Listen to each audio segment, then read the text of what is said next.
Welcome to the NBA Coast to Coast podcast brought to you by lineups.com. Nate and Josh here on Wednesday with you guys. 7 games on the NBA slate.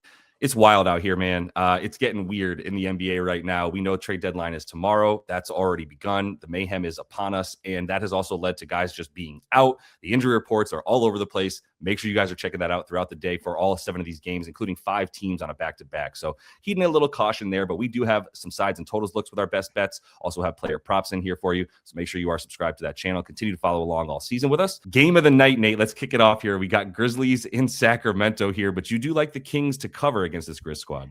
Yeah, I mean, do you like money? You might not like bad basketball, but the Kings should be able to pull this one out here. As you mentioned, the trade deadline's been crazy. We've had like a top player prop guy just traded midday after we picked him.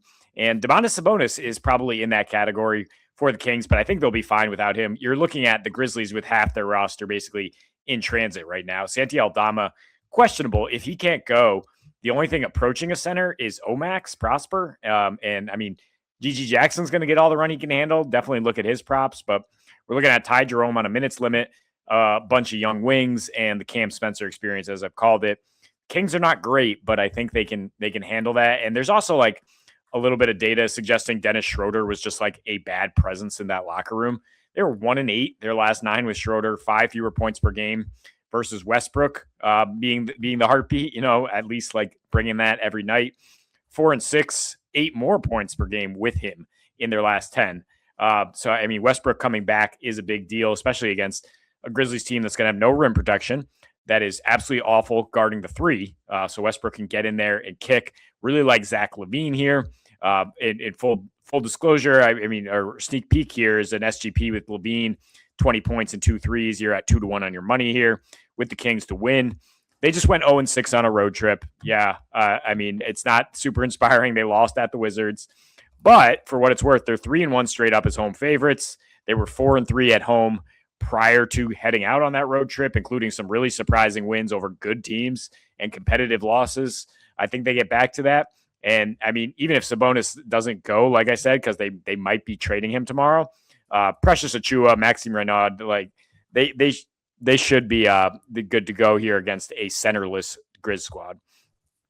Yeah, I mean, centerless Grizz squad, defenseless Grizz squad. It's brutal out there with the defense now too. I mean, bigs on the other side for Sac. I think Maxime is in for a pretty nice game tonight. Maxime Renaud as well. It's crazy that like the Kings have a few more guys now than the Grizzlies even do. I don't know. Is it the Ty Jerome show? There is no show. There's no plan. Like there's a couple guys on the Kings at least that they're trying to feature. Probably gonna get some Neat Clifford out there as well. To your point, don't worry about the game. Just if you want to make some money, this is a best bet, and that's what I would like as well. And this game as well, like I'll probably watch it to see what happens with who's going to be out there. But I just think Cleveland's going to handle business against a Clippers team that we just saw get absolutely housed, right, in their last game, which I don't know if we wanted to say that was expected or not, but it didn't remain really close. And now we're talking about a Cavs team that is going to at least have some constants that you trust. I trust Jalen Tyson, Sam Merrill. I trust, obviously, Donnie and Jared Allen as well. I actually trust Craig Porter Jr. to actually run the offense a bit against this defense as well. So we're going to be seeing a lot of like Kobe Sanders and other guys that I'm not even thinking of Jordan right Miller. now. Thank you, Jordan Miller. I kept wanting to call him Jamal Miller, and I was like, it's not Jamal, man. Jordan Miller, precisely. Is it a good indication that I can't really remember a lot of those guys' names? Not really, right? And so that's who we're going to be seeing out there for the Clips until Darius Garland comes back. Also, the Cavs are like interesting. They're playing each other, by the way. And it's funny that the Cavs were like, we don't like Darius Garland's work ethic. He didn't come back. And this is a little bit of weirdness once someone's traded and you want to justify it. And then all of the stories get leaked that like Darius wasn't working hard enough during the offseason or wasn't trying to come back from injury hard enough and all that kind of stuff. We'll see when he comes back for the Clippers. More importantly, like at least I have a stable of guys that I trust here for Cleveland moving forward. I mean, what's Kawhi going to do? He got snubbed from the All-Star game. It's not like by the way, he got stuff for the All-Star game. So LeBron could get put on the All-Star team by the coaches there. Not sure what you want to do with that info. Kawhi's not the type of guy that's like, let me get my get back here after a game. That's just not, I've never seen Kawhi get back in that way. I think it's a lot more of just like the Cavs are still on one. They have a legitimate shot in the East still. The Clippers don't have anything close to a legitimate shot in the West, and they haven't for a while now. So I'm just going to continue to buy into the Cavs, even on the road against this Clippers squad as they get on this road trip. Like, happy to take Cleveland into such a small spread. Yeah, I mean, you take Harden off this Clippers offense, and it's just going to be all Kawhi. So I think if you agree with Josh here, like our little reverse correlation, Kawhi to score at least 25, but the Cavs to win makes sense to me. Like, I just don't know what they're going to have beyond him. And I mean, yeah, the Cavs, even without Garland, without Harden, who's now in transit, and without Mobley, I mean, I think they can do enough pace and space stuff to get points on the board. So if you don't want to bet on one of the worst teams in the NBA, how about the best? I mean, the Thunder in a high motivation spot with them being, getting value here because it's a back-to-back. But I mean, it was an easy one. What they win by 36 against Orlando last night at home. Now short travel to Spurs. They were led by Isaiah Joe in scoring. No starter really going 30 minutes. So, I mean, they're going to be geared up here to face the Spurs, who, they're still down in the season series. It's still like that kind of Western Conference finals preview, rivalry, showdown, whatever you want, that high motivation spot. And the Spurs might not have Steph Castle, which, is a big deal no matter who they play. It's a very, very big deal against the Thunder, right? I mean, he's got to guard SGA. He's got to attack this defense, produce those open looks. He's been amazing his last 5 against the Thunder, 24 points per game on very efficient shooting. Even when he's been out there in his last 6, he has not played well. I wonder if that adductor injury was bubbling before he was officially out with it. I mean, he's a -12 with a 109 offensive rating his last 6. They got smacked in Charlotte. I mean, their offense got shut down. Wemby did nothing. And that's a very good interior defense. And OKC, despite some of their struggles lately, still number 1 in allowing shots inside 5 feet, forcing spot ups. And the Spurs are the second worst 3-point shooting team in their last 15. So, I mean, even with Devin Vassell back, I'm not really that scared of them on the perimeter. You have Isaiah Hartenstein back here as another big body to throw Wemby. And just some of the trends. I mean, the Thunder are the best team straight up on a rest disadvantage, 21-7 since the start of last season. The Spurs are only 8-9 on a rest advantage in that span, for what it's worth. I mean, best road record in the NBA last season were the Thunder, and they can win on a back-to-back when they have this depth. We know AJ and J-Dub are not going to play, but otherwise they just have plenty of guys to rotate in there now that they have some of these like Hartenstein and Caruso back. Yeah, no doubt. And I mean, they handled business last night against the Magic in a way that was like, wait, are the Thunder playing the Jazz? How are they up by 30 in the second quarter? I thought the Magic were good. I still have a ticket for the Magic to do things in the playoffs. They didn't need everybody to play as many minutes. That was a key there. Look, AJ Mitchell being out is still huge, but the Castle thing is above all else. Like if he's not playing or he's not fully healthy, then that's just everything for this Thunder squad. Now it's a lot more Champagny and Vassell, and I love both those guys and for what they do. They're not Stephon Castle, so that's pretty much everything to me. But the Bucks and Pelicans. Pelicans ain't that bad, man. Bucks are. Now, granted, the Bucks waxed the Bulls yesterday.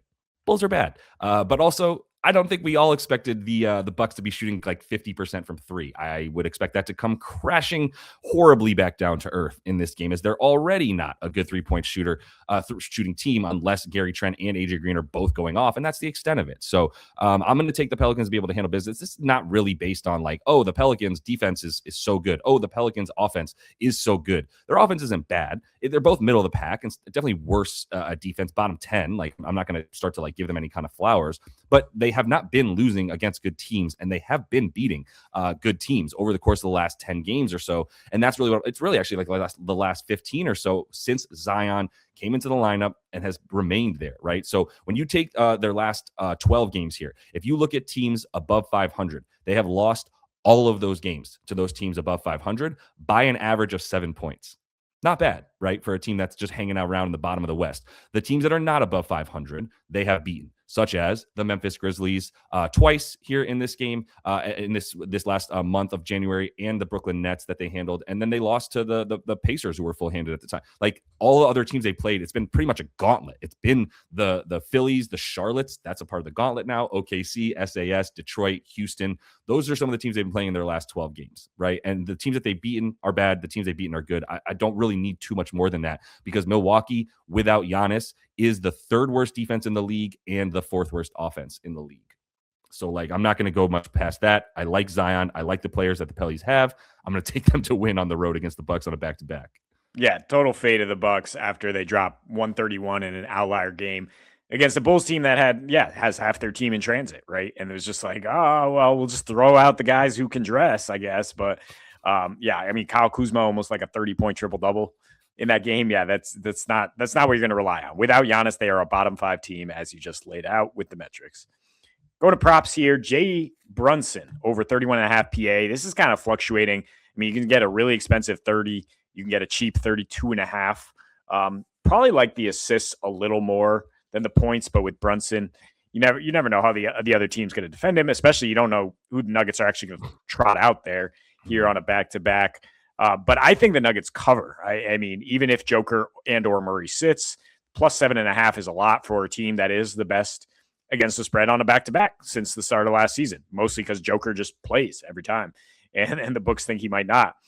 So if it's a close game, like that's the value here for Brunson. Since he came back from the ankle sprain, 6 of the Knicks' 8 games have been utter blowouts, either them or blowing out the other team. Even in a moderately close game against the Lakers, he goes for 13 dimes. And yes, it's a back-to-back for them, but he only played 31. It was a 31-point win. He played 31 minutes last night against Washington. That's light lifting. And you look at the 3 back-to-backs prior to this Sacramento game, which I'll mention in a second, 32 PA. So he's right there. He's doing just fine on the back-to-back. And then they had to actually really pull away from the Kings on the front end in their last back-to-back set there. So the fact that he throws a dud at Toronto in, yes, another blowout, more indicates that there was a bunch of heavy lifting there against the Kings. That's what I'm trying to say. Easy game last night, was not easy the game prior. We might not see Josh Hart here, which would be a little more half-court stuff, a lot more playing through Brunson. Don't think it's a good Cat matchup. And it has been a good Brunson matchup. Last 3 versus Denver, he's averaging 40 PA on just 27% usage, which is not a ton for Brunson. I mean, we've seen, like 35% usage consistently. And Denver's really bad guarding the corner 3, which is why the assists are so appealing here. They're just generally bad guarding the lead ball handler. They've been better lately, but I mean, Brunson is a different kind of task. Yeah, definitely. The back-to-back here, I mean, I do think that he goes off. I was predicting last night that it was the Cat game. I mean, a lot of people were, but it was the Cat game. It was the everybody game because they were playing Washington. They were up by 30 in the second quarter. Jalen even touching the floor in the fourth quarter was weird, but he barely played. So they were ready for this game. I do think Joker goes because he basically needs to play the rest of the games if he wants to be involved in the MVP convo.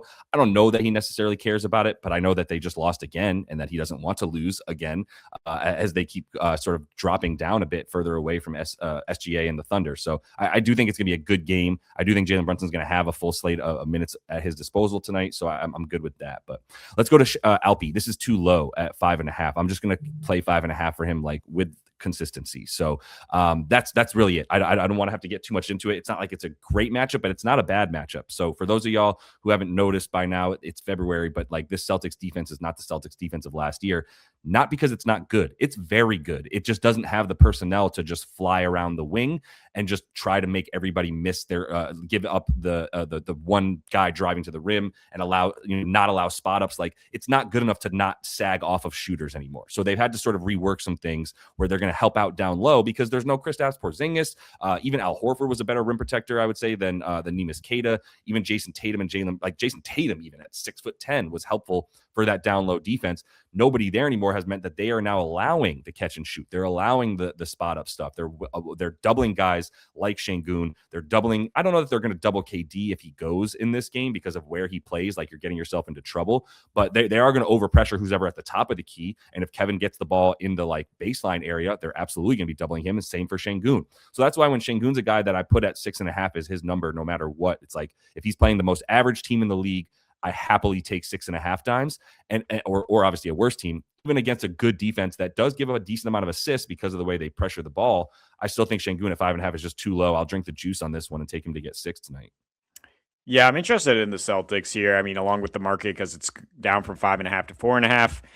I think the concern is that they would sit like a Brown or Derek White on the back-to-back. But the point is for this, I mean, the Celtics should be competitive. They should be sagging in. They should be daring a bunch of these Rockets to shoot. The reason I'm interested in them is because I don't think the Rockets can shoot. And the Celtics defensive strategy is like, go ahead. Like anybody out there except KD, go ahead. And if Reed Shepard's out there, we're going to hunt you right into a squirrel hole back into the bench because that's what Jalen Brown is doing every single time out there. So, that definitely speaks to a lot of potential assists for Alpe here. Zach LaVine, like I mentioned, I think he's going to hit his threes here tonight. I think he's going to be free to launch. Again, the Dennis Schroeder thing, just kind of clogging up that rotation because why do they have so many guards? But last 6 without Schroeder for LaVine, 26 points per game, 4.2 threes, 52% from 3. And part of that is Westy actually is getting him a lot better shots when he's played in these 6 with Westy, jumps from 35% to 48%. Even though he has lower usage, he scores fewer when Westbrook's out there because he wants to shoot a lot. It's just open things up. And when I'm talking about with Memphis not having any interior defense, that's going to open things up because they're going to collapse.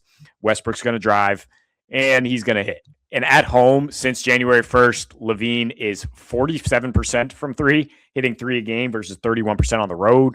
That being the previous 4 matchups prior to facing the Grizz in November, 29 points per game, 4 threes. Like everything indicates he's going to hit threes against the Grizz, except, he went 2 for 6 when they actually had Zach Edey out there, when they actually had interior defense, and they kind of got blown out in that one, did the Kings. But now recently they're allowing 21 wide open threes per game. In their last 10 are the Grizz, 3rd worst corner D. This is particularly vulnerable is the reason I'm parlaying LaVine with the Kings to win. Yeah, I mean, I'm with it. Are his points up at like 21.5 or so? I was just looking for those as well. Yeah, 20.5. 20.5. I can get close. I mean, Zach LaVine at like 18 or 19.5 against like any kind of normal team, I'm okay with. 20.5, even in a game that you expect them to win, as you said at the top too, and there's not going to be much defense on the other side. I can get there with any of that type of stuff for LaVine. But let me close out with Sam Merrill. He is one of the aforementioned trusted guys on the Cavs that is going to be playing for them. I think that we saw him go off in the last game, and I basically just think he's back, man. Like he came back from injury and had to like ramp back up. Now it's like, well, you've got Sam Merrill and you've got Jalen Tyson that you trust to shoot that 3. I guess we'll see how Keon Ellis comes in and impacts all this stuff. But Merrill's a guy that's not going anywhere. He and Jalen Tyson are the only 2 guys making catch and shoot shots for them. I think Craig Porter Jr. is going to be diming up a bunch once again. I don't know if Schroeder and Ellis are going to get minutes or how many minutes. This is a team that, much like the Bulls, has like 17 guards at its disposal. It's just a guard warehouse now. If you want to come in and shop around, you can get some guards. If you go to Cleveland, I don't think Sam Merrill is going to be one of them, though. So I'm not worried about, like, I think it's Lonzo and guys like that are like, maybe we can ship their contracts if we don't like it. Sam Merrill is a staple of this offense at this point. Not sure if he starts, but it hasn't mattered. If he's getting 25, 26 minutes or more, and more is possible, especially with the thin roster tonight, then I'm going to take him. I love 11.5. We don't have any more 11.5s. If you see 11.5 pop up today, hit it, because Sam Merrill is just as likely to hit 4 threes as he is to get like 13 points or whatever. Like, it's a little bit scarier to take a number that it's not divisible by 3 for Sam Merrill with the amount of threes that he's taking. So 12.5 scares me a lot more than 11.5, despite being 1 point. I still am going to take 12.5 when he's playing those minutes. When he's played without Garland and he's gotten at least 25 minutes, he's averaging 14 points a night. So I still think 12.5 is a beatable number for us. 13.5, you lose a bit of the edge, but if you think it's a Merrill night, then go for it, because as good as this Clippers defense has been when it's at full strength, it is certainly not there tonight. Well, they do have Harden out. Does that not boost the defense a little bit, though? That's fair. I don't know enough about the Kobe Sanderses of the world to be able to make a call on that, to be honest. But yeah, I mean, he's locked into minutes. He's locked into usage. Sam Merrill. Let's go ahead. He's one of #your guys. He is one of my guys. He's up there with Sadiq Bey and Jalen Tyson, no question. We both love a lot of those guys this year. But that is all the time we have for you in this one. Make sure you are subscribed to that channel. Continue to follow along with us. We'll be back here with the NBA the rest of the week and moving forward. Also have that Super Bowl episode up for the rest of this week. So I want to make sure you guys check that out. And until we see you next, happy betting.